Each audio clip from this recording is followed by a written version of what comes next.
بص هو مش ماتش ودي يعني ولا ماتش رسمي، يعني أنا مش عارف اقول لك ايه، بس هي اللي انا مؤكد ان هو ده مش ماتش ودي. يعني تقدر تحكم على منتخب مصر، تقدر تحكم على منتخب مصر. وصدقني وانا عارف ان ده صعب، بس صدقني لو اقول لك ان منتخب مصر النهارده يعني اثبت انه ممكن يبقى له شخصيه. منتخب مصر النهارده حقه يزعل ان هو تعادل، يعني تعادل بطعم الهزيمه. متخيل منتخب مصر، بقول لك يعني انا لو بحكي لك الماتش من قبله كده اقول لك مثلا منتخب مصر والجزائر، فطبيعي ان الجزائر تكسب. فطبيعي ان حتى لو مصر اتعادلت اقول لك يا عم هو ماتش حلو.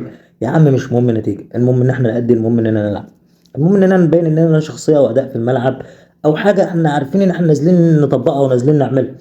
فمش هتزعل، مش هتتضايق، لكن اقول لك منتخب مصر طالع زعلان، وبكل تواضع حقه فعلا انه يطلع زعلان، وكان يستاهل ان هو يكسب برغم النقص اللي عدى، برغم انه بيلعب 10 قصاد 11. هل تصدق ده؟ صدق ده النهارده، ده اللي حصل النهارده، ده الواقع.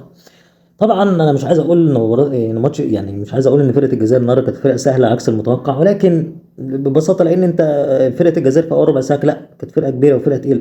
ولكن انت معاك فيتوريا برضو كان له تدخلاته، اللعيبه نفسها كانت نازله لها شخصيه في الملعب، شخصيه ما اقصدش ان كل لعيب نازل، لا اللعيبه اداء فرديا يعني ما كانتش احسن، يعني مش احسن حاجه يعني مثلا. ولكن جماعيا اللعيبه لها شخصيه، يعني نازله عارفه انها بتطبق حاجه، بتعمل حاجه، وده باين من كذا موقف في الكوره يعني. عندك مثلا الكوره اللي جا منها الجون كوره ثابته. احنا مش اول ما نلعب الكوره الثابته، احنا في كل ماتش لازم هتلاقي الكورات الثابته، راجع الماتشات كده واتفرج تاني هتلاقي ان علي جبر دايما في كل الكور الثابته الكوره بتبقى ملعوبه له بشكل او باخر، لازم بتوصل له. فلما ده يحصل اكتر من مره واثنين وثلاثه اعرف ان في مدرب بيشتغل على حاجه تكتيكيه في الملعب. فكرة ان انت تطلع من نص ملعبك، او ان انت تمسك خيوط اللعبة كده زي العنكبوت كده، تبقى يعني بتنقل الكرة من اليمين للشمال وكده، فده شغل مدرب. قصة الفينش الاخير ممكن ده يجي فيما بعد، يعني اللعيبة طبعا بتيجي عند التلت الاخراني، عند ال 18 وتحس انها هنجت. يعني تحس ان صلاح ياخد الكرة يقعد يقف عليها يروح يمين شمال. طب اعمل ايه؟ طب ادي لمين؟ طب اعمل، طب بلاش، انا كده كده هعدي، انا كده كده هعمل. فمش عارف هو هيعمل ايه، كل لعيب بيجي يقعد يفكر 530 تفكير، مش عارف هو هيعمل ايه. فدي هتيجي برضو مع التجانس الزياده، يعني مع الماتش مع التاني مع التالت المستوى هيعلى، اللعيبه ممكن تفهم بعضها بشكل اكتر بشكل افضل. بس فده بالنسبه للجماعيه. محمد صلاح فرديا، محمد صلاح يعني ابتدينا يعني في الماتش ده نحس شويه انه ابتدى يحن علينا، وابتدى يجي من ليفربول كده يلعب معانا في منتخب. فطبعا مش ده اللي احنا مستنيينه منه، ولكن انت بتقارن باللي قبل كده، لا هو ابتدى يجي، يعني ابتدى يحن علينا زي ما قلت.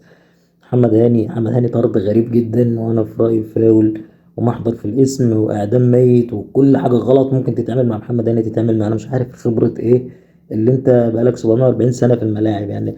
هل حسام غالي ابو نسب بيقعد معاك بقى يقنعك، يعني بيقعد ينصحك كده مثلا لازم يبقى لك شخصيه في الملعب واداء وكلام من ده؟ ده ايه علاقته بالشخصيه؟ يعني لما تطلع تنقص الفرقه لاعب كده، او تطلع تبوظ لي تكتيك او كلام زي كده، انت كده هتفيدني بايه؟ ايه الغباء اللي انت يعني هل انت كده مثلا ابراهيموفيتش؟ يعني انت كده حريف؟ او هل انت كده جرينتا؟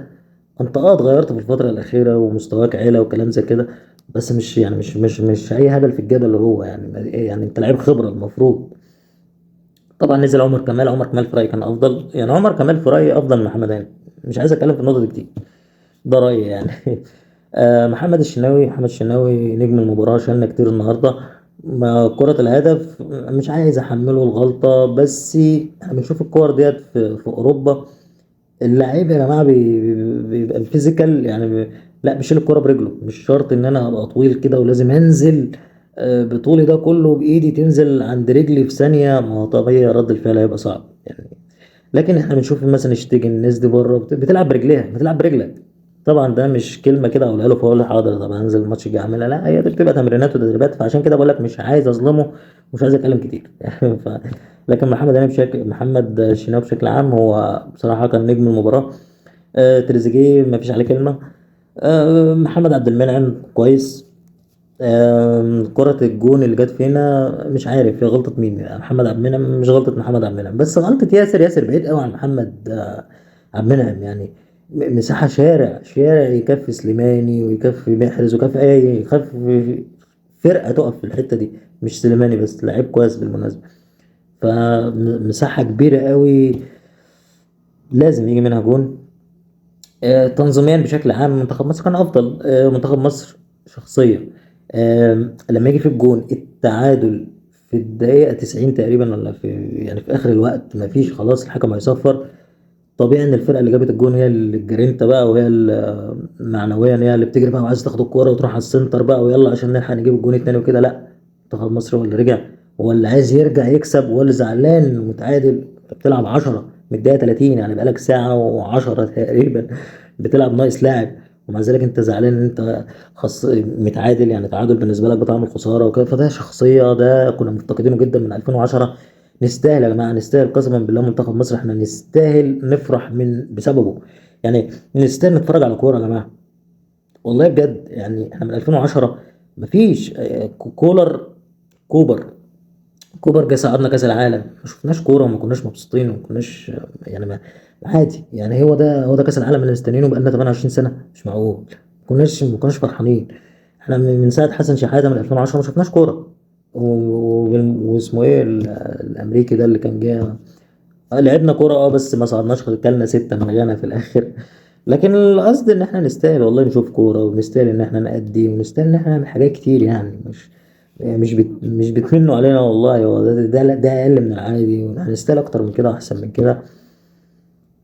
بداية مبشرة ومطمئنة، وإن شاء الله المنتخب يكمل على كده، وإن شاء الله تبقى دي بداية أو مجرد بداية.